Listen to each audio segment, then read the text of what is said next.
Olá, me chamo Gisele Alves, sou psicopedagoga e neuropedagoga e vim aqui trazer hoje para vocês sobre o curso de mediação escolar.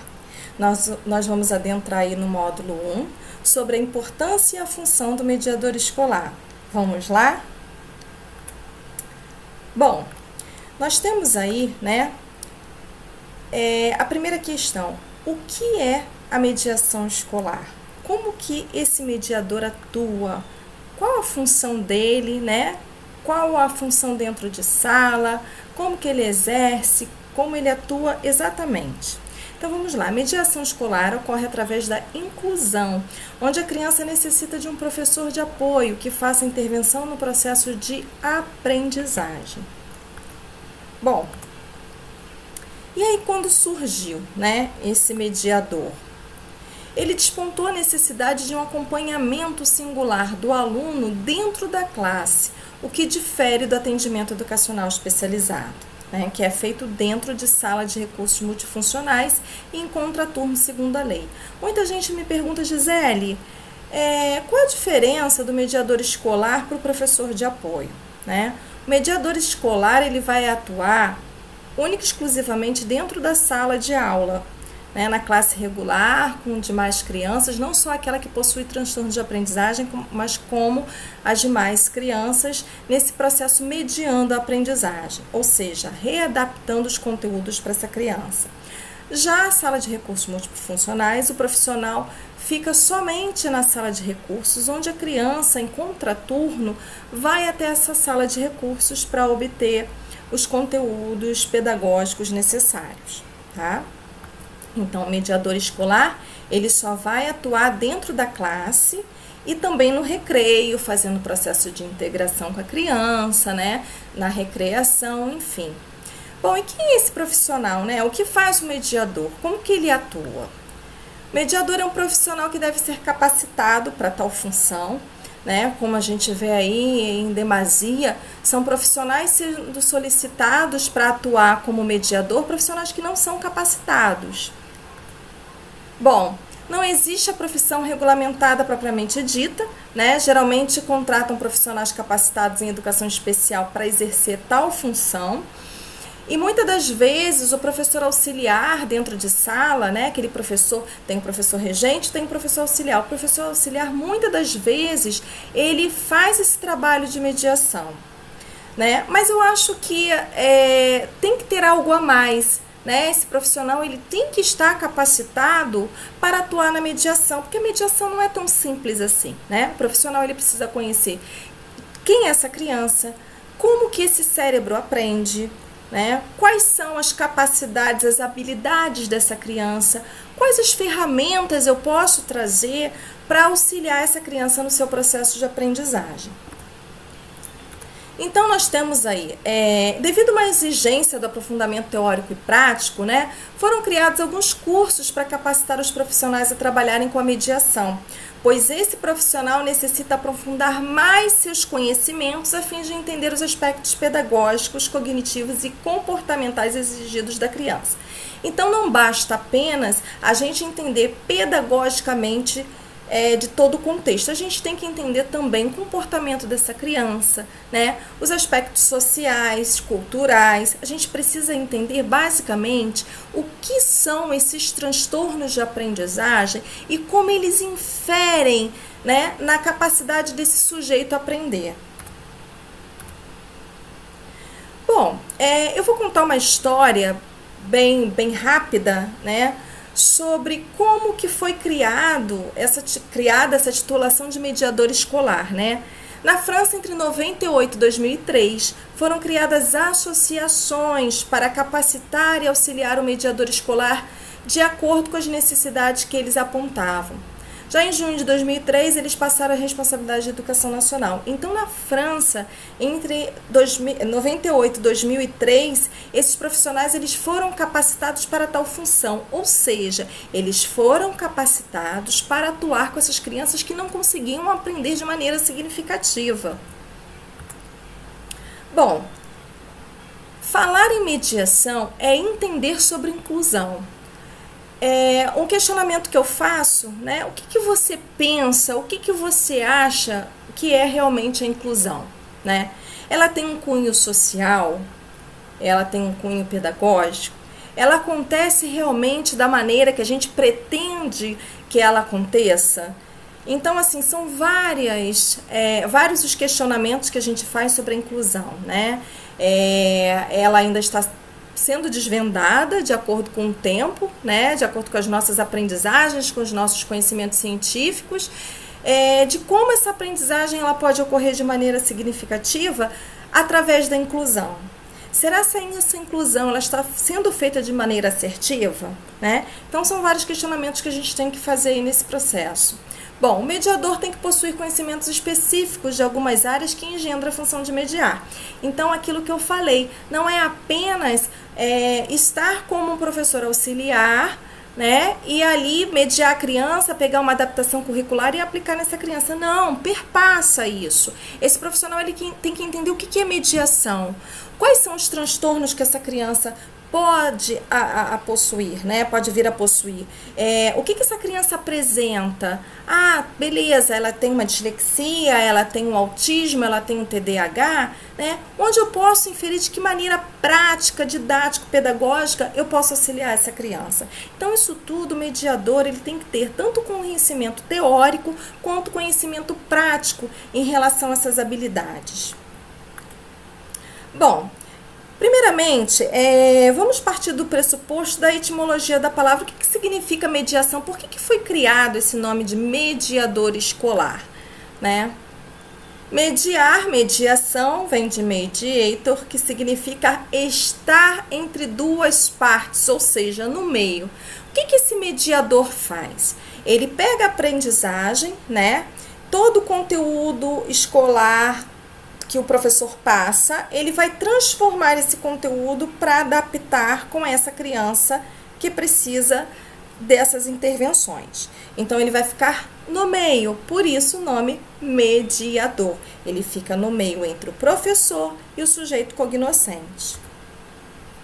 Bom, porém, como a palavra explicita, né, mediador escolar é aquele que intervém no processo de aprendizagem da criança mediando, né? E aí, eu vou fazer com vocês agora uma pequena dinâmica, né?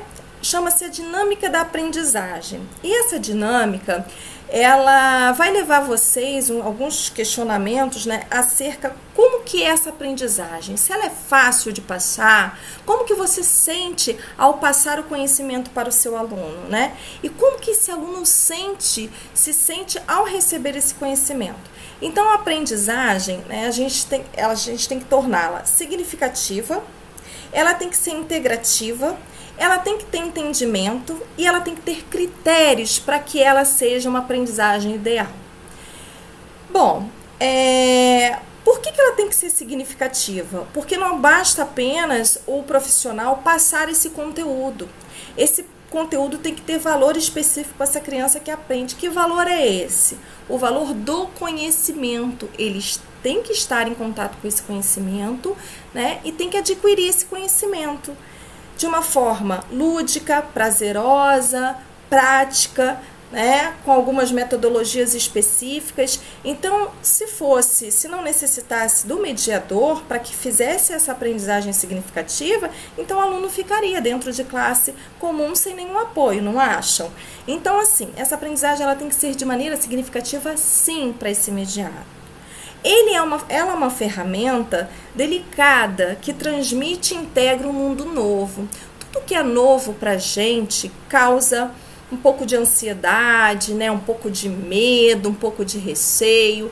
Então, essa aprendizagem que ela é passada para essa criança, né? Para esse adolescente, ela é recebida por ele de uma maneira muito assim, digamos que um pouquinho de medo, um pouquinho de receio, porque é algo novo, né? Então, a gente tem que passar essa aprendizagem de maneira sucinta, de maneira delicada, cuidadosa, para que esse aprendente, ele receba essa aprendizagem de uma maneira muito significativa, né? E ele consiga absorver essa aprendizagem. Um dos pontos principais que eu sempre, digamos assim, eu sempre produzo, né, essa fala é a seguinte: a aprendizagem ela tem que ser desejosa. O sujeito cognoscente, que é aquele sujeito que aprende, ele tem que ter desejo para receber essa aprendizagem, né? Porque se essa aprendizagem não for desejosa, ele vai largar de mão, né? Ele não vai querer ter essa aprendizagem. Então acaba que ela, por mais criteriosa, por mais valiosa que seja passada pelo profissional, essa criança, esse adolescente não vai receber essa aprendizagem de uma maneira, digamos assim, significativa, né? De uma maneira prazerosa, de uma maneira que ele vá aprender. Então, ele tem que entender, esse mediador ele tem que entender o corpo do mediado, né? Como que esse mediado recebe, como que ele passa essa aprendizagem, como ele recebe essa aprendizagem. Então, assim, vou resumir para entender. Bom, eu sou a criança, né? O meu mediador está passando a aprendizagem para mim. Eu, quanto criança, vou receber essa aprendizagem, né, de uma maneira como? Eu vou sentir um pouquinho de medo, é novo, mas eu vou tentar interagir com essa aprendizagem.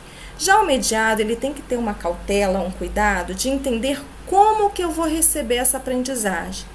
Como que eu vou aprender? É fácil? Não, não é fácil. Um exemplo, geralmente quando eu vou receber algo novo, um conteúdo, que eu estou numa sala de aula, que eu estou aprendendo, qual é a maneira que eu aprendo? Eu ouço bastante, eu presto atenção no meu professor, né?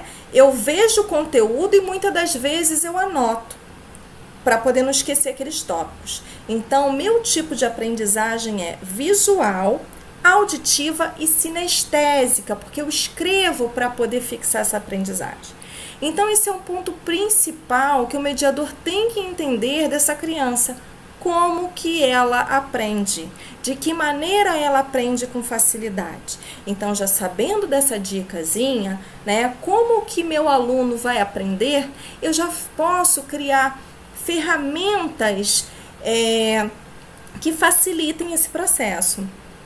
Digamos assim, por exemplo, se meu mediado, ele aprende de uma maneira melhor, com videoaulas, com músicas, né, ou com figuras, com algo muito colorido, o que eu vou fazer? Uma ferramenta prática. Eu vou utilizar um tablet, né, para passar algumas videoaulas, ou uma televisão, né, ou a parte auditiva, falando com esse aluno, mostrando figuras para ele, para fazer com que ele entenda o conteúdo passado, tá? Bom, o mediado irá recebê-la com medo, novidade, dificuldade e aceitação, para que essa aprendizagem seja internalizada e, de certa forma, externalizada, né? A gente aprende e a gente expõe o que a gente aprende, né? Como que a gente expõe?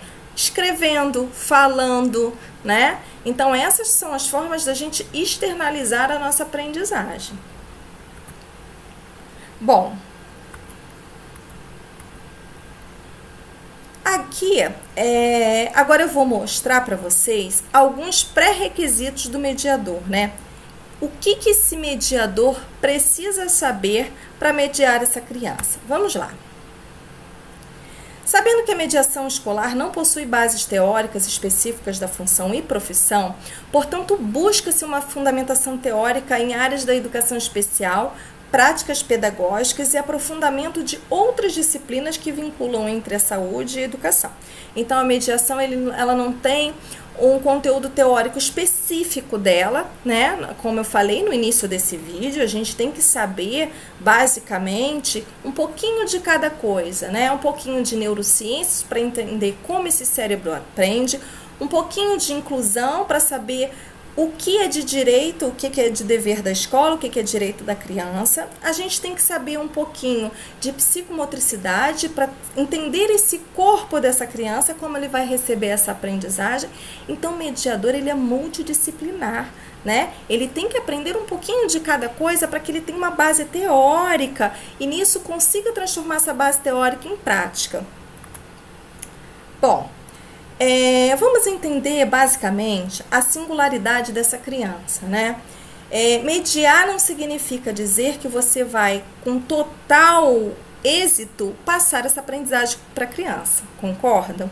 Então, assim, a gente precisa entender que essa criança tem as suas limitações. Limitações essas que a gente tem que traçar um perfil pedagógico dessa criança e conhecer quem é essa criança. O que ela tem de habilidade, o que eu preciso construir de habilidade com essa criança, né? Vamos lá, o aluno mediado é um sujeito singular, com suas necessidades específicas e suas capacidades únicas. Cada um traz consigo sua bagagem. Que bagagem é essa, né? Seus conhecimentos. O que eu trago de conhecimento? Bom, seja ela cognitiva ou seja um autista, não é igual ao outro. Uma criança disléxica não é igual ao outro. Então, a gente não pode, em nenhum momento, pegar um transtorno de aprendizagem, um transtorno comportamental específico e comparar todas essas crianças com esse mesmo transtorno. Então, nem os nossos dedos das mãos são iguais, né? Então, a gente não pode, por exemplo, igualar um autista ao outro, um disléxico ao outro, tá? A gente tem que separar, porque cada um tem sua singularidade, seu modo de aprender, seu modo de se expressar, enfim. Bom, o aluno em situação de inclusão é um aluno individualizado que precisa ser trabalhado em grupo, portanto, se define a ideia de inclusão. Vamos pensar na seguinte situação, a gente está falando a priori de uma inclusão social, né? E para transformá-la numa inclusão pedagógica. Gisele, é diferente inclusão social e pedagógica? Digamos que na teoria não, mas na prática é. Por quê? É muito mais fácil incluir socialmente essa criança, ou seja, integrá-la dentro de sala, colocar essa criança dentro de sala. Mas as crianças hoje as escolas estão virando depósito dessas crianças, né? O que a gente precisa transformar? Essa integração em qualidade. Se é uma inclusão, ela tem que ser pedagógica. Como que eu vou fazer essa inclusão se tornar pedagógica? Adaptando o conteúdo disciplinar, os materiais, para que essa criança aprenda de uma forma lúdica, criativa e sucinta, para que ela tenha uma aprendizagem ideal. Mas ela vai conseguir se igualar às outras crianças? Talvez sim, talvez não. Depende do contexto de cada um, da singularidade de cada um, da particularidade de cada um e o que cada criança traz consigo em seu transtorno, né? Às vezes tem criança que tem mais de uma comorbidade. O que seria mais de uma comorbidade? Essa criança, às vezes, ela tem uma dislexia, mas ela também pode possuir um transtorno comportamental, né? Ou essa criança pode ter um autismo, ela pode também ter um autismo junto com uma deficiência intelectual, então a criança pode vir a ter mais de uma comorbidade. Bom, o objetivo do mediador é ajudar o aluno a ser inserido no grupo e na estrutura pedagógica da escola. Seu papel é adaptar as diversas maneiras de aprendizagem, que o material do aluno esteja acessível e com isso a criança ou adolescente conseguir sua autonomia na aprendizagem, né? Esse material ele tem que estar acessível tanto dentro de sala quanto fora de sala, né? Nos seus deveres de casa, nas suas atividades quando são passadas. Então esse material tem que ser muito lúdico, como eu falei anteriormente, muito criativo, muito didático, para que essa criança ela consiga executar de uma maneira, né, bem produtiva. Bom, o que o mediado deve saber? Conhecer sobre o cérebro do aprendente. O que o mediador deve saber? Conhecer sobre o cérebro do aprendente, entender sobre os transtornos de aprendizagem, as síndromes, entender o porquê a criança usa determinado medicamento, entender os direitos da criança mediada e os deveres da escola e do mediador, né? Entender seu papel quanto mediador, desenvolver o P e o PDI, mesmo que a escola não permita fazer, porém é necessário aprender. Um questionamento muito grande que é feito, né, é o seguinte: Gisele, o mediador, ele elabora o PEI? Ele elabora o PDI? Então, na maioria das vezes, quem faz a elaboração do PEI e do PDI, né, ou é a professora de sala de recursos, quando essa escola tem essa sala de recursos, ou é o orientador educacional, ou é o psicopedagogo escolar, enfim. Dependendo de cada escola, né, é um profissional específico. Mas aqui a minha proposta nesse curso de mediação como gestora, como educadora, né, como criadora desse curso de mediação, a minha proposta é levar a vocês, né, o melhor conteúdo possível, ou seja, aprender de maneira prática. O mediador ele não tem que ser somente um cuidador, como em muitos locais se é falado sobre a função do cuidador, né? O mediador ele tem que ter ferramentas específicas para atuar nesse processo de aprendizagem. E uma dessas ferramentas é essa construção do PEI, que poucos profissionais hoje têm conhecimento desse PEI, né? Como executar, como elaborar, como adaptar um currículo, como elaborar um relatório pedagógico dessa criança. Então, nos dias atuais, né, devido a essa demanda da inclusão, é muito difícil realmente um profissional conseguir elaborar de uma maneira gratificante, produtiva, né, esse PEI sem nenhuma dúvida, né? Mas eu vou mostrar para vocês que o PEI não é um bicho de 7 cabeças, aos pouquinhos a gente vai aprender um pouco sobre ele. Nós vamos aprender no final do curso a trabalhar o passo a passo de como é executado esse PEI, como que vocês vão fazer para poder trabalhar e aplicar, né? Porque não adianta só a parte teórica, a gente tem que entender a prática, tá bom? Então vamos lá, esse mediador ele tem que saber sobre a inclusão, saber aplicar as metodologias lúdicas e materiais específicos adaptados a cada necessidade da criança. Bom, agora eu vou jogar para vocês, para terminar esse primeiro módulo aqui, né, uma enquete sobre a inclusão. Então, terminando essa primeira parte da função do mediador, quem é esse profissional, né, que é dividido esse vídeo em 2 partes, eu vou jogar para vocês uma enquete que vai ser sobre, vai atuar aqui como uma atividade, tá? Primeiro eu quero que você reflita sobre essas questões e depois você responda, tá bom? Então vamos lá, qual é a sua visão sobre a inclusão? Você acha que as escolas estão preparadas para tal? A inclusão funciona em todos os aspectos pedagógicos e sociais? Você está seguro quanto ser um mediador, os direitos e deveres da escola e da criança? Você está seguro como atuar, como o mediador ele atua dentro da sala de aula? Então está lançado aí o primeiro desafio, a primeira enquete do nosso curso, tá? Aguardo vocês para o próximo módulo.